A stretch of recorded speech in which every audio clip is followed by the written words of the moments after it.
अस्सलाम वालेकुम, this is Ghulam Rasool और मेरी प्रेजेंटेशन का टॉपिक है रोबोटिक्स एंड एआई। सो मैं ग्रुप विजनरी 5 की तरफ से प्रेजेंटेशन दे रहा हूँ। टॉपिक ये है कि the intelligence revolution AI in the robotics industry. So पहले ये हुआ करता था कि हम ऑटोमेशन यूज़ किया करते थे और हार्ड कोडेड रोबोट्स यूज़ किया करते थे, लेकिन जब से एआई का रेवोल्यूशन आया तो उसके बाद से हमने क्या किया कि हमने रोबोट्स के अंदर एआई को इंटीग्रेट करना शुरू किया, जिसकी वजह से हमारी ऑटोमेशन जो है वो इन्हेंस्ड हो गई है बहुत ही अच्छी तरीके से। टेक्निकल तरीके से हमने एग्जीक्यूशन जो है रोबोटिक्स का करना शुरू कर दिया।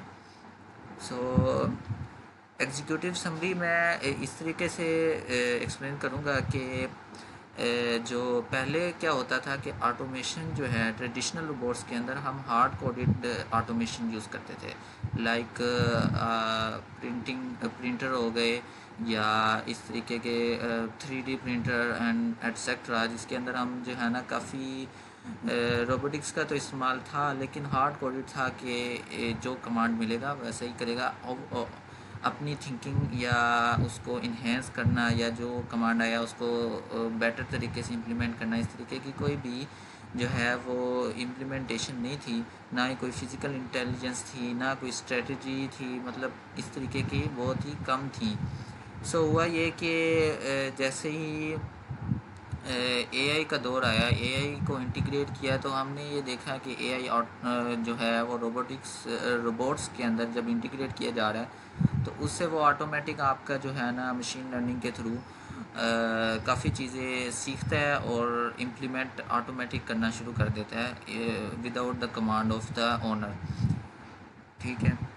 अब कोर एनेबलिंग टेक्नोलॉजीज़ के अंदर ये है कि हमने 3D सेंसिंग है, जिसे लिडार टेक्नोलॉजी कहते हैं, लेज़र टेक्नोलॉजी, जिसके थ्रू हमने क्या किया है कि जो डीप लर्निंग किया, हमने 3D मॉडल्स बनाए हैं एग्रीकल्चरल लैंड्स के और etcetera.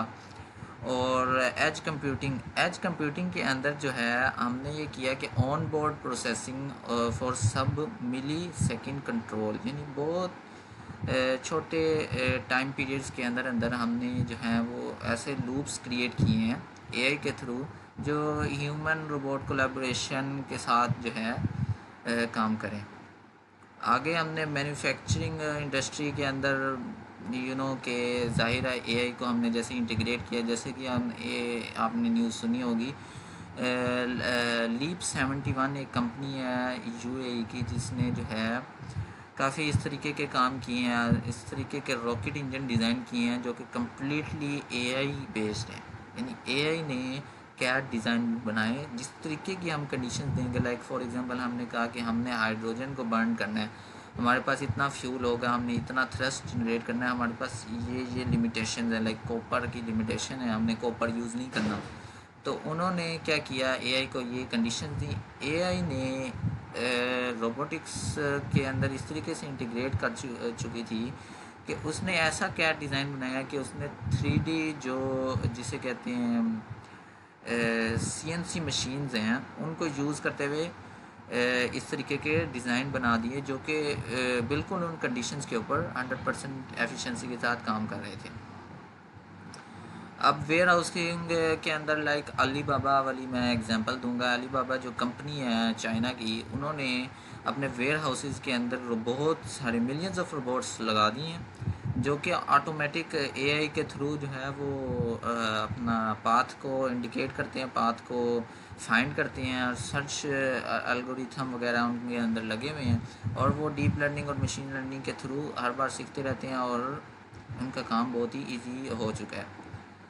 Health care and surgery के अंदर अगेन सेम कंडीशन। पहले हेल्थ केयर के अंदर जो है बिल्कुल रोबोटिक्स बहुत ही लो लेवल पे काम कर रही थी, क्योंकि सेफ्टी कंसर्न्स थे ना, लाइक ऑपरेशंस के अंदर अगर कोई हार्ड कोडेड है, कोई और केस आ गया तो आपका जो है वो रोबोट तो फेल हो जाएगा उधर।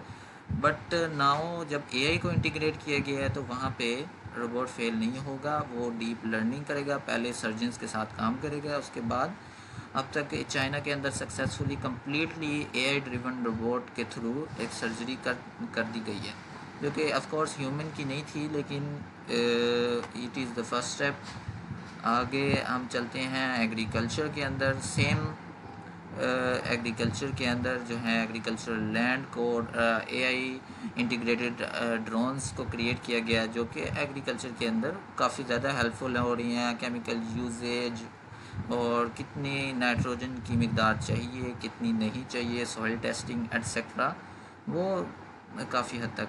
हम अगर मार्केट की ग्रोथ देखें तो रोबोटिक्स की मार्केट पहले बहुत ही लो थी। लाइक अब आप पहले देखें तो रोबोट्स को जो है वो इन नेगेटिव व्यू में देखा जाता था, जबकि अब आप देखें कि पीएसएल के अंदर, आईपीएल के अंदर एंड डिफरेंट कंडीशंस के अंदर रोबोट्स को बहुत ही अच्छे तरीके से डील किया जा रहा है। लाइक लाहौर के अंदर DH फेज 6 के अंदर जो है वो रोबोट को रेस्टोरेंट्स के अंदर यूज़ किया जा रहा है, और मेरा अपना प्रोजेक्ट भी रोबोटिक्स की बेस के ऊपर है।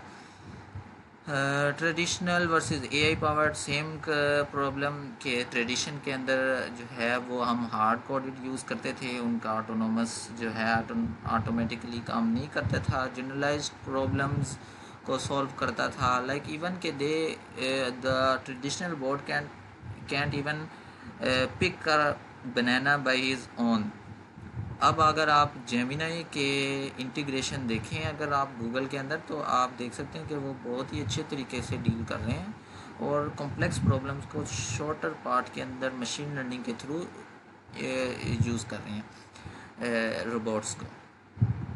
और आगे आप फ्यूचर ट्रेंड्स देख सकते हैं। जैसे ही एआई का बूम आया है तो ह्यूमनॉइड रोबोट्स वगैरह वगैरह बहुत अच्छे तरीके से काम कर रहे हैं। And that's all for me. Thank you.